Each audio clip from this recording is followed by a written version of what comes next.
आज Doubtnut app download करें। Doubtnut पर अपने सभी गणित, रसायन विज्ञान, भौतिक विज्ञान और जीव विज्ञान के डाउट्स का करो सफाया। बस प्रश्न की फोटो खींचो, एक ही प्रश्न को क्रॉप करो और तुरंत वीडियो सोल्यूशन पाओ। अभी डाउनलोड करें। क्वेश्चन हमें पूछा गया है श्वसन और दहन में दो अंतर लिखिए। तो इसके लिए हम दो कॉलम बना लेते हैं, एक श्वसन की तरफ जिसे रेस्पिरेशन हम कहते हैं और दहन वो होता है कंबशन। श्वसन की हम बात करें तो श्वसन एक प्रकार से एक ऐसी अभिक्रिया होती है जिसमें ऑक्सीजन बाहरी वातावरण से ऑक्सीजन लेकर हमारे शरीर के द्वारा श्वसन के माध्यम से वो प्रक्रिया पूर्ण करके कार्बन डाइऑक्साइड छोड़ी जाती है। ठीक है, ऑक्सीजन यहाँ पर ली जाती है और कार्बन डाइऑक्साइड वातावरण में पुनः छोड़ी जाती है।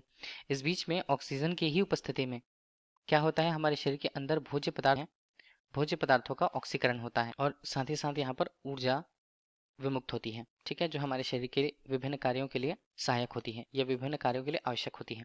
इस प्रकार से अगर हम श्वसन की क्रिया को बोलें या श्वसन की जो अभिक्रिया होती है इसे हम बोलेंगे जैव रासायनिक अभिक्रिया, जो सामान्यतः सजीवों में होती है, सजीवों में।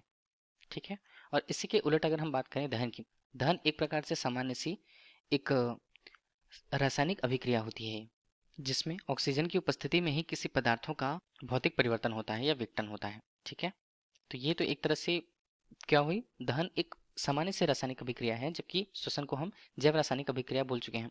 अब ये सजीवों में न हो करके ये अन्य जीवों में या सजीवों में नहीं होती है। ठीक है, दहन की जो प्रक्रिया है वो सजीवों में नहीं होती। अब इसके अलावा हम दूसरे इसके अंतर की बात करें कि श्वसन और दहन में क्या अंतर होता है, तो श्वसन की अभिक्रिया जो होती है वो सामान्य ताप पर होती है, सामान्य ताप पर, जबकि हमें अगर दहन की प्रक्रिया करनी है किसी पदार्थ के लिए तो उस पदार्थ के अनुसार हमें उसके ज्वलन अंक के बराबर तापमान या उससे ज़्यादा तापमान हमें चाहिए होता है। तो इस तरह से अगर हम कहें तो दहन जो होता है वो अधिक ताप पर होता है, अधिक ताप पर। देखिए, जैसे क्वेश्चन पे हमें बोला दो अंतर ज्ञात करें, तो हम यहाँ पर तीन अंतर बता देते हैं जिसमें से आप कोई भी से दो अंतर यहाँ पर ढूंढ के क्वेश्चन लिख सकते हैं।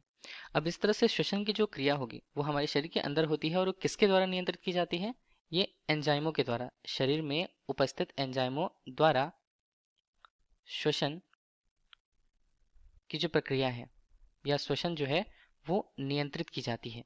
जबकि इसी बात को अगर हम दहन के रूप में देखें तो दहन एक तो सजीवों में नहीं होती, तो एंजाइमों का सवाल ही यहाँ पर नहीं होता है। फिर भी हम ये कह सकते हैं कि दहन के लिए एंजाइमों का नियंत्रण आवश्यक नहीं होता, एंजाइमों का नियंत्रण दहन पर नहीं होता।